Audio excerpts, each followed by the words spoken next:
আমরা বিভিন্ন সময় বলে থাকি বন্ধুরা যে আমরা মার্কেট থেকে আপনাদের কাছ থেকে প্রচুর কিছু শিখি।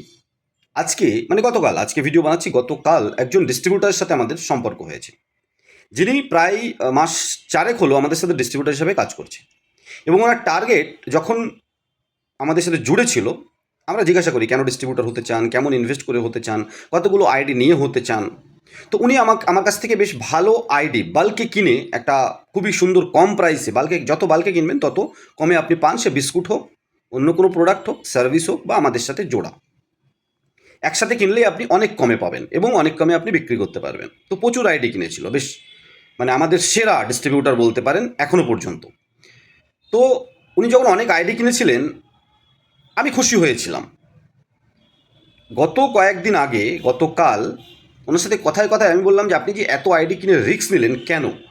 ওনার কাছ থেকে যে কথাটা আমি শুনলাম আমাকে অবাক করে দিয়েছে, যে একজন ডিস্ট্রিবিউটার এখন মাস্টার ডিস্ট্রিবিউটার হওয়ার জন্য প্রসেস করছে, কারণ ওনার বানানো রিটেলাররাও ডিস্ট্রিবিউটার হতে চাইছে।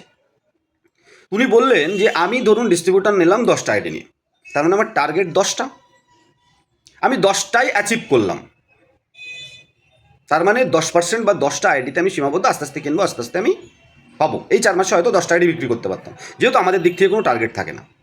উনি 100টা আইডি, 200টা আইডির টার্গেট নিয়ে মার্কেটে নামলেন এবং ফেল করলেন।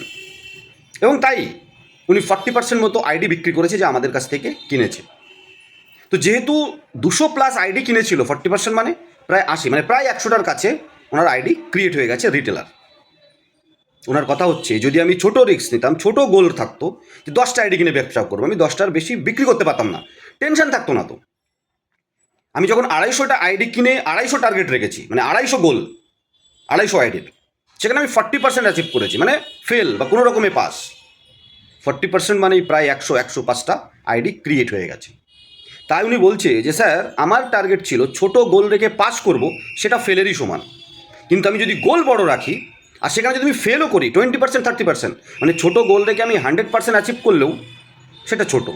কিন্তু যদি আমি বড় গোল রাখি আর সেটা ফেল করতে গিয়ে 20% 30% 40%ও অ্যাচিভ করি, সেটা ওই ছোটো গোলের থেকে বেশি প্রফিট আমাকে দিতে পারে। তার কথাটা আমার খুব ভালো লেগেছে, যে ছোট গোল আমি জিতলেও 100% অ্যাচিভ করলেও ফেলের সমান। কিন্তু যদি আমি গোল বড় রাখি আর সেখানে যদি আমি ফেলও করি 20% 30%ও পাই, ওই ছোটো গোলের থেকে বেশি অ্যাচিভ করা সম্ভব।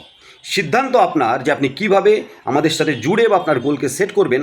আপনি জিতে হারবেন না 30% 40%, মানে হারার মতো অ্যাচিভ করে জেতার থেকে বেশি এগিয়ে যাবেন।